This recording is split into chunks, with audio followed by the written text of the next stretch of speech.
In this lesson, we're going to focus on the 5-paragraph essay and the structure of a 5-paragraph essay. So when you get into grade 10, there is a required provincial exam, and there is a question in there that is an essay question. And so the expectation is that you understand the format of an essay.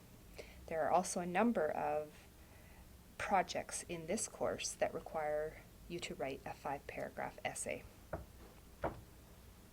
So oftentimes teachers will compare the structure of an essay or a 5-paragraph essay as being similar to the structure of a hamburger. And so you'll have, an essay should always have an introductory paragraph, and that's the top bun. And then, it includes, it introduces the topic and includes a thesis statement.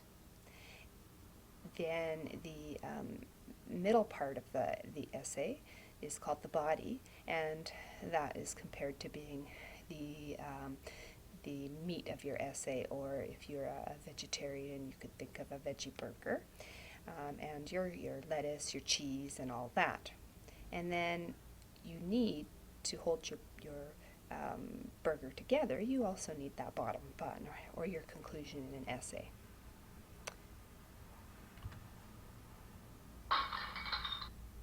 So you always start your essay with an introduction, and that includes a thesis statement.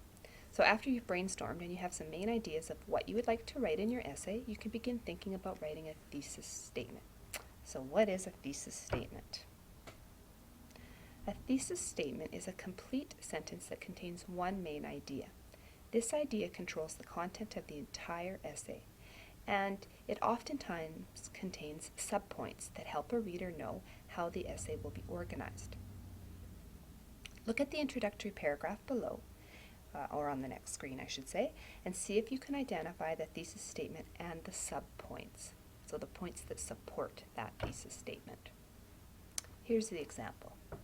Psychologists have argued for decades about how a person's character is formed. Numerous psychologists believe that one's birth order, place in the family as the youngest, oldest, or middle child, has the greatest influence. I believe birth order can have a significant impact on the formation of a child's character based on my own experience growing up in a family of 4 children. Birth order can strongly affect one's relationship with parents, relationships with others, and how one views responsibility as an adult. So you would ask yourself, what one sentence in there gives the reader the best idea as to what this essay is going to be about? And here is the thesis statement. It contains the main idea that controls the content of the essay. So we know that the rest of this essay is going to be about the impact, the significant impact of one's place in the family.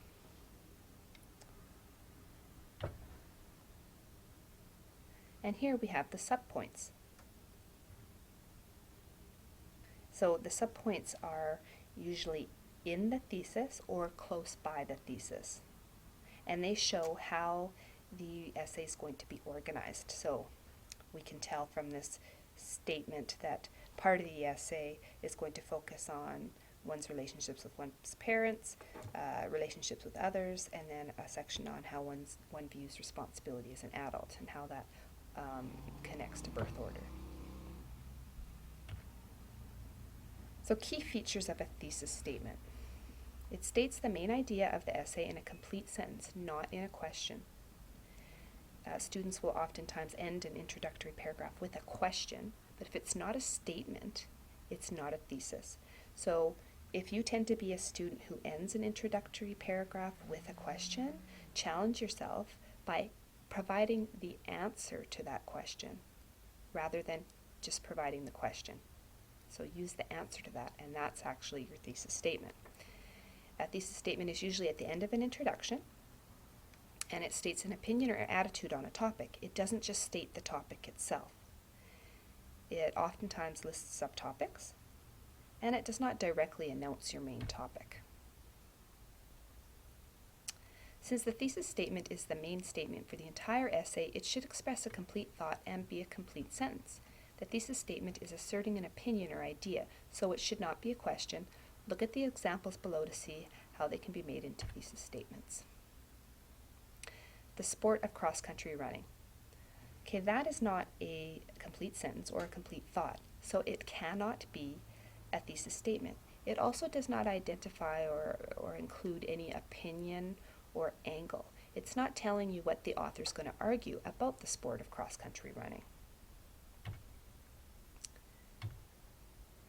The sport of cross-country running has allowed me to get in better shape and meet some interesting people. This is a thesis statement. It provides an angle or opinion, so the writer is going to explain how cross-country running has allowed them to get into better shape and meet interesting people. In the next example, why do I want to be a teacher? Again, that's a question, it's not a statement. Provide the answer to that question and you'll get a thesis statement. So being a teacher is a great profession because it allows me to work with the student and be creative. It provides a topic and also provides an angle or opinion about that topic.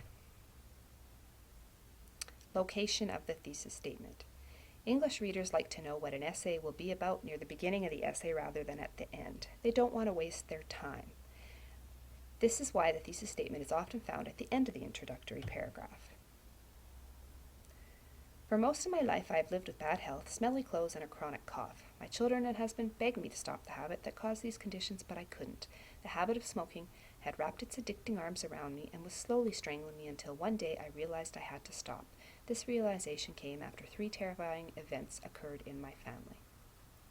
And so here we can see that the thesis statement has to do with the 3 terrifying events that occurred that made the writer realize that they needed to stop smoking.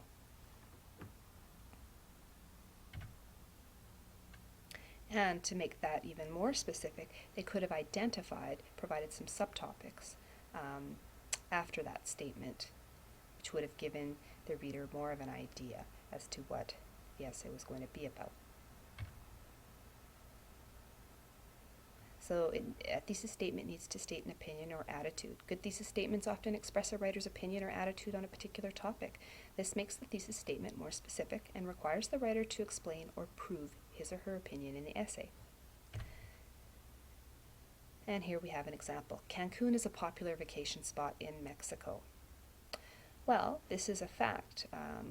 Many people do go to Cancun. It is a popular vacation spot in Mexico. There's no opinion here or attitude about this. There's no angle on this topic. Therefore, this is not a very good thesis statement. Cancun is one of the best vacation spots in Mexico because of its comfortable climate and proximity to some well-known archaeological sites. This would be a good thesis statement because it expresses how the writer feels about Cancun. The writer feels that it's one of the best spots in Mexico. So it can't really be argued that Mexico is a popular spot, but it can be argued as to whether it's the best vacation spot or not. You can make your thesis statement more specific by including subtopics or supporting ideas. By doing this, you give your reader a clear idea of what will follow in the body paragraphs of your essay. The large influx of people to California has had major effects on the state. This is a thesis statement, but it has no subtopics. So here's how you would take that thesis statement and add some subtopics, giving the reader more of an idea as to what the rest of the essay will focus on and how it will be organized. When the reader reads it like this, they can expect that the next paragraph is going to focus on housing. The 3rd paragraph will focus on electricity, and the 4th will be on jobs. Inner city public schools grapple with some serious problems. Again, there are no subtopics, and here's how the writer has changed the sentence by adding some subtopics. So the reader knows that the next paragraph will focus on overcrowded classrooms, the 3rd paragraph will focus on the low percentage of trained teachers, and the 4th will be the lack of resources. Now here's where you can, or what you can use to organize your ideas. And so this is a graphic organizer that serves as an outline for an essay. You can see here that there's an introduction, the plan for the introduction, which includes the thesis statement. Now this is just a basic plan. When you would actually go and turn this into your essay, you would use complete sentences, you would provide examples, and you would make it flow nicely. But we know that this is the plan, that the first paragraph is going to end with this thesis statement. Some of the most serious problems in today's inner city public schools are overcrowded classrooms, the low percentage of trained teachers, and the lack of resources such as textbooks for students. And so we have here a thesis statement that includes 3 subtopics. And I've taken those 3 subtopics, and you can see that I have placed them in this next level. So we have reason 1, and this would represent the second paragraph. It's going to be about overcrowded classrooms and how that creates serious problems. We have reason 2, which is the third paragraph, which is going to be about the low percentage of trained teachers. And we have reason 3, lack of resources, which is your 4th paragraph. And underneath I have more specific details to support each of these points. So overcrowded classrooms, here are a number of points that will go into the essay in that paragraph to support that point, and so forth. Then there's also a conclusion. Sorry, let me go back here.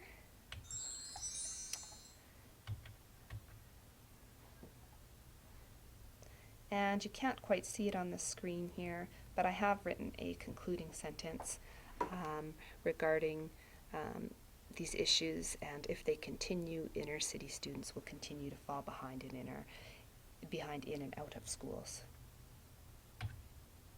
So another way to organize your outline would be in a list format like this, and you can see it's the same idea, it's just it looks a little different. And I know you can't see it at the bottom there, but there's again is a conclusion spot where you'd write down a point that would go in the conclusion. So key features. Don't state the obvious. So in your thesis statements, you should avoid using statements like this essay will discuss, or I'm going to write about. This will become obvious to the reader, so it just adds to wordiness, and you've added words that aren't really necessary. If you have a well-written thesis statement that is at the end of your introductory paragraph, it's going to be obvious to the reader what the essay is going to cover. And if you've got those subtopics, it's going to be even more obvious. In this essay, I'm going to discuss the effects of long-term drug abuse. The problem with this thesis statement is it's not a thesis statement. One, you've added in this essay, which doesn't need to be in there, and it has no opinion or angle. It's just told the reader what the topic is, but not what the writer's going to argue about the topic. So long-term drug use can have disastrous effects on one's marriage, career, and health. Now we know what the writer's going to focus on, and that it'll be organized into marriage, career, and health. So state the main idea of the essay in a complete sentence, not in a question. Write your thesis statement at the end of your introduction. State an opinion or attitude on a topic. It doesn't just state the topic itself. It often lists subtopics. And the thesis does not directly announce your main topic. No, I am going to do this, or this essay is going to be about this. So now it's your turn. So when you're required to write any type of essay, whether it's a persuasive essay, an expository essay, argumentative essay, make sure to use this format. Of course, your essay can have more than 5 paragraphs, but make sure it includes an introduction with a thesis statement, supporting paragraph, and you can have more than 3 of those, and you need to have a conclusion.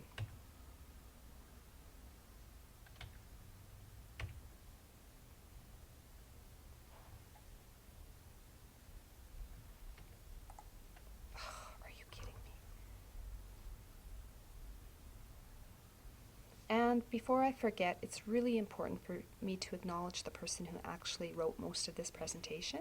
And so here is the information. Most of it was put together by Ruth Lumen from Modesto Junior College. And I've included the